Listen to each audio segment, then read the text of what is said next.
Selamat pagi anak-anak, selamat bertemu kembali. Assalamualaikum warahmatullahi wabarakatuh. Bagaimana kabarnya? Semoga semuanya sehat-sehat dan dapat mengikuti pelajaran ini dengan baik. Semoga konsentrasi kalian nanti membuahkan hasil sehingga nanti dapat mengerjakan tugas-tugas pada akhir pembelajaran ya. Kita bertemu kembali masih dalam bab yang sama, yaitu objek IPA dan pengamatannya. Tetapi kali ini kita fokus pada besaran turunan dan pengukurannya. Bagaimana cara mengukur volume sebuah anak kunci? Berapa hasilnya? Nanti kita mempelajari tentang besaran turunan, macam-macam besaran turunan beserta satuannya, dan cara mengukur volume benda yang bentuknya tidak teratur seperti anak kunci. Materi ini juga ada di buku. Besaran turunan adalah besaran yang diturunkan dari besaran pokok. Misalnya adalah luas. Luas itu kalau di matematika terdapatkan dari panjang kali lebar. Satuannya adalah meter persegi sama dengan meter kali meter. Jadi satuan luas itu sama dengan satuan panjang kalikan satuan lebar. Jadi besaran luas merupakan besaran panjang dikalikan besaran panjang. Lebar, tinggi, tebal, diameter, jari-jari itu semuanya adalah besaran panjang ya. Jadi besaran luas berasal dari besaran pokok panjang. Jadi besaran luas merupakan turunan dari besaran pokok panjang. Contoh besaran turunan. Ini di tabel ini ada luas, volume, konsentrasi larutan, massa jenis zat, laju pertumbuhan, dan kecepatan. Ada simbol besarannya sendiri, ada rumus besarannya, ada turunan dari besaran pokok apa, satuannya apa, simbolnya satuan, juga ada. Yang perlu diperhatikan yang ini ya, massa jenis zat, ini simbol besarannya adalah rho. Rho ya, rumusnya massa dibagi volume. Yang lain bisa dibaca sendiri. Lanjut. Nah, kalau luas daun ini berapa ya? Bagaimana cara mengukurnya? Nah, kita pakai bantuan kotak-kotak. Dari kotak-kotak itu kemudian kita bisa menghitung yang utuh itu 1, sedangkan yang tidak utuh nanti kita carikan teman seperti ini ya. 1 ini temannya 1 di sini dan temannya lagi adalah 1 di sini. Semuanya kalau kita hitung ada 23. Jadi ini termasuk pengukuran langsung dan hasilnya adalah luas daun sama dengan 23 satuan.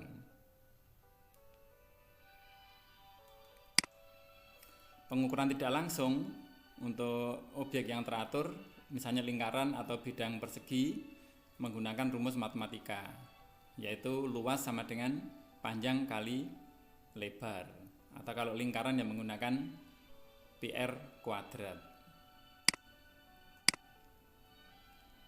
Sekarang mengukur besaran turunan volume.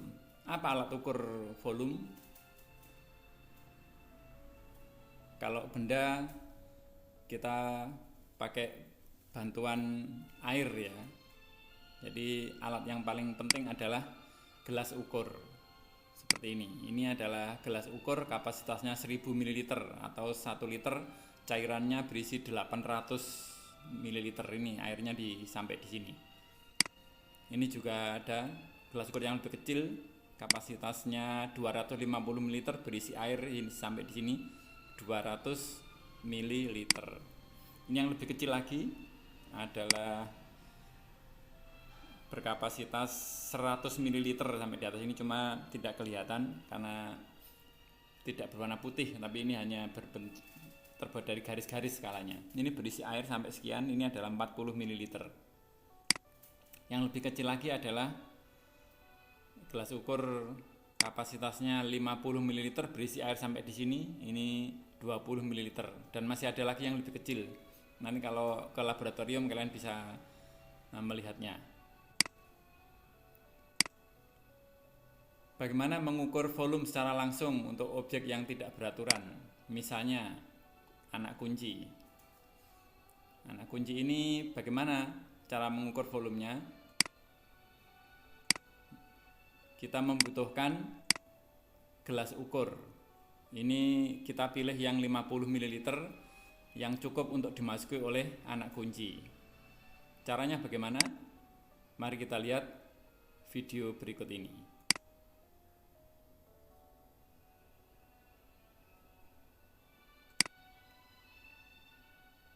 Semoga tidak ada gangguan.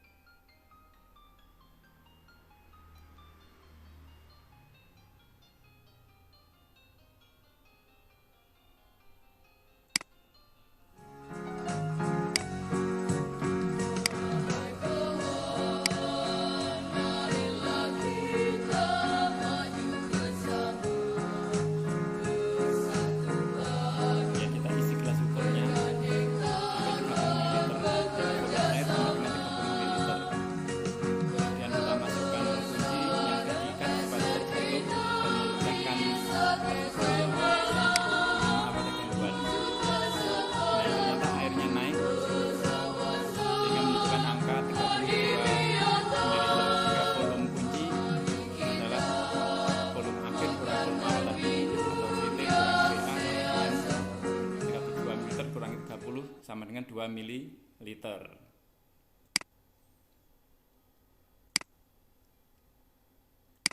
Selanjutnya cara yang kedua, bagaimana mengukur volume batu yang agak besar?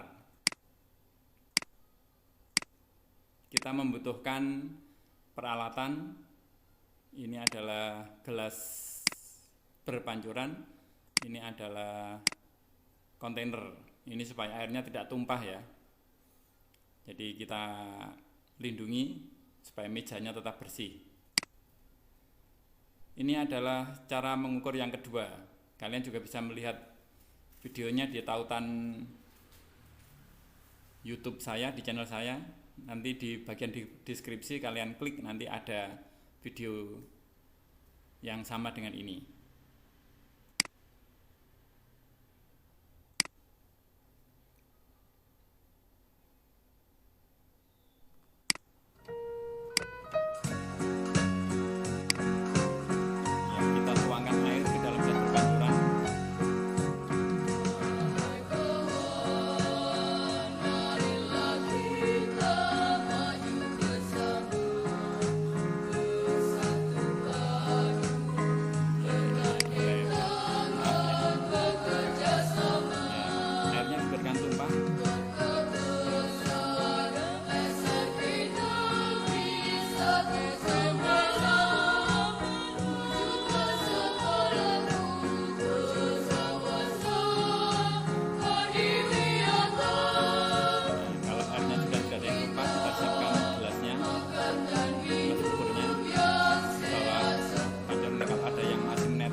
Kita lanjutkan ke slide berikut.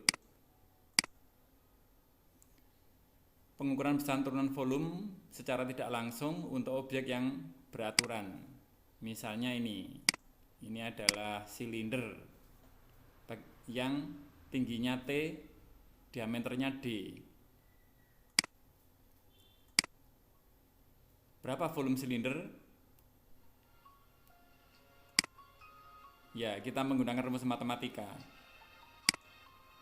V sama dengan 1/4 kali Pi kali D kuadrat. Untuk benda-benda yang lain, sama caranya menggunakan bantuan rumus matematika ya. Ini ada latihan di bukumu. Misalnya kamu akan membeli minuman segar. Di sebuah toko tersedia minuman dengan botol besar berisi 2 liter yang harganya 10.000 dan ada kaleng kecil yang isinya 250 ml, harganya 2.000 tiap kaleng. Bagaimana kamu memutuskan membeli minuman botol atau minuman kaleng yang kecil agar lebih ekonomis? Nah, kita mulai menghitung ya. Jadi volume 1 botol itu sama dengan 2 liter. Sedangkan volume dari 6 kaleng kecil adalah 6 kalikan 250 ml, yaitu 1500 ml. Harga minuman dalam botol besar 10.000 tiap 2 liter atau hanya 5.000 tiap liter. Kalau yang di kaleng kecil 2.000 rupiah tiap 250 ml atau 2.000 rupiah tiap 1/4 liter atau 8.000 rupiah per liter. Kesimpulan, mana yang lebih murah? Tentu saja yang botol besar karena 5.000 per liter. Jadi kalau kita punya uang 50.000, kita memperoleh susu yang kita beli dari botol besar ya, maka 50.000 rupiah per 5.000 rupiah per liter, kita akan memperoleh 10 liter botol besar atau 5 botol kan itu ya. Lanjut ke slide berikut. Besaran turunan konsentrasi larutan di bukumu juga sudah ada. Ini kalau kita melarutkan 20 gram gula ke dalam 2 liter air, maka konsentrasi gula adalah ini ya, konsentrasi sama dengan massa terlarut dibagi volume pelarut sama dengan 20 gram dibagi 2 liter sama dengan 10 gram per liter. Nah, jika ke dalam larutan tadi itu ditambahkan lagi gula 30 gram, menjadi berapa konsentrasi larutan tersebut?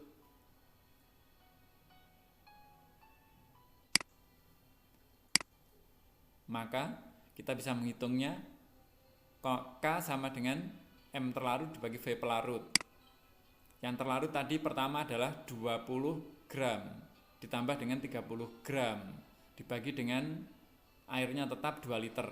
Jadi 20 gram tambah 30 gram per 2 liter sama dengan 50 gram per 2 liter atau sama dengan 25 gram per liter. Jadi konsentrasinya menjadi meningkat.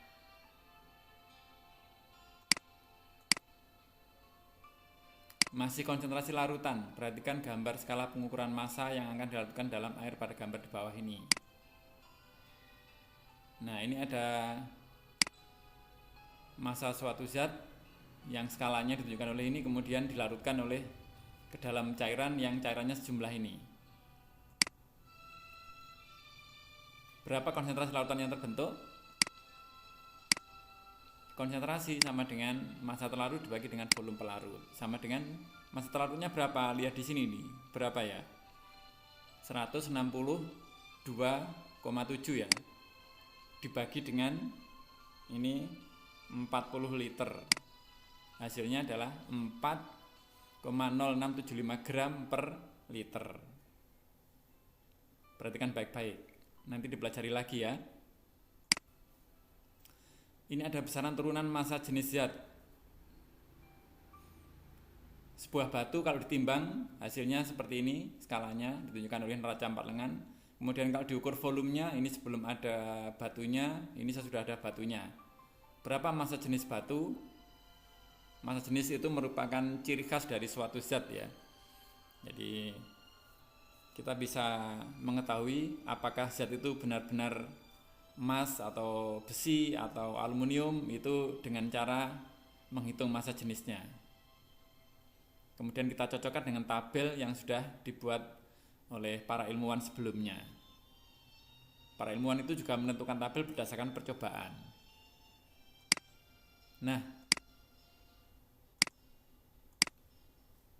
massa jenis Rho sama dengan M per V ini ya. Ini 162,7 gram dibagi dengan volume batu. Volume batu adalah ini, volume akhir 40 ml dibagi dengan volume awal 14 ml. Jadi hasilnya adalah 162,7 gram per 26 cm kubik. Hasilnya adalah 6,257 gram per cm kubik. Massa jenis ini cukup besar, sekian ini. Karena kalau batu biasa itu kisarannya adalah 3 sampai 4 ya. Kalau 6 ini sudah mengandung logam. Gitu. Jadi ini merupakan batu yang kemungkinan ada logamnya, bisa besi atau yang lain. Jadi hasilnya adalah 6,257 gram per cm kubik ya. Ini abaikan saja yang ini. Kelewat tidak saya hapus. Berikutnya besaran turunan laju pertumbuhan. Nah, ini laju pertumbuhan adalah pertambahan tinggi dibagi dengan selang waktu. Misalnya awalnya 20 cm menjadi 60 cm selama 10 hari. Jadi 60 cm dikurang 20 cm per 10 hari sama dengan 4 cm per hari. Ini latihannya. Anita menanam kacang hijau dalam pot. Pada awal pengukuran tinggi kecambah dari permukaan adalah 2 cm. Sesudah 5 hari ternyata tingginya menjadi 8 cm. Berapa laju pertumbuhannya? Laju pertumbuhan adalah pertambahan tinggi dibagi dengan selang waktu. Sama dengan 8 cm dikurangi 2 cm dibagi dengan 5 hari. Sama dengan 6 cm per 5 hari atau 1,2 cm per hari. Produktivitas lahan sawah. Ini juga besaran turunan. Ini ada di bukumu.